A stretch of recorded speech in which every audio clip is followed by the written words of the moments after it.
আসসালামু আলাইকুম, আমি জাহিদ হাসান আল আমিন। আমার আউটসোর্সিংয়ের গল্পটা শুরু হয় যখন আমি উচ্চ মাধ্যমিকে পড়ি।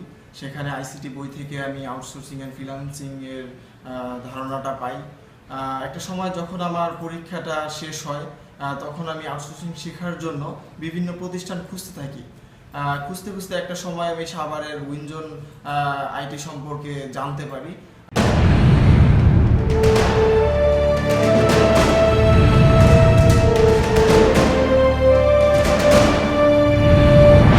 এখানে এসে আমি যেটা জানতে পারি, আমার কিছু বেসিক ঘাটতি রয়েছে।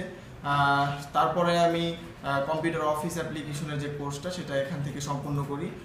এই কোর্সটার পরেই আমি আউটসোর্সিংয়ের ক্লাসটা শুরু করি। কোর্স চলাকালীন সময়ে আমি আপওয়ার্কের 3টা কাজ পাই এবং 3টা কাজই আমি উইনজন আইটির সহায়তায় সফলভাবে সম্পূর্ণ করতে পারি। এবং এখনও আমার একটা কাজ চলছে। আপনারা যদি আমার প্রোফাইল লিঙ্কটা দেখতে চান তাহলে এই ভিডিওর নিচে আমার প্রোফাইলের লিঙ্ক দেওয়া আছে। ধন্যবাদ উইনজন আইটিকে আমাকে সার্বিকভাবে সহযোগিতা করার জন্য।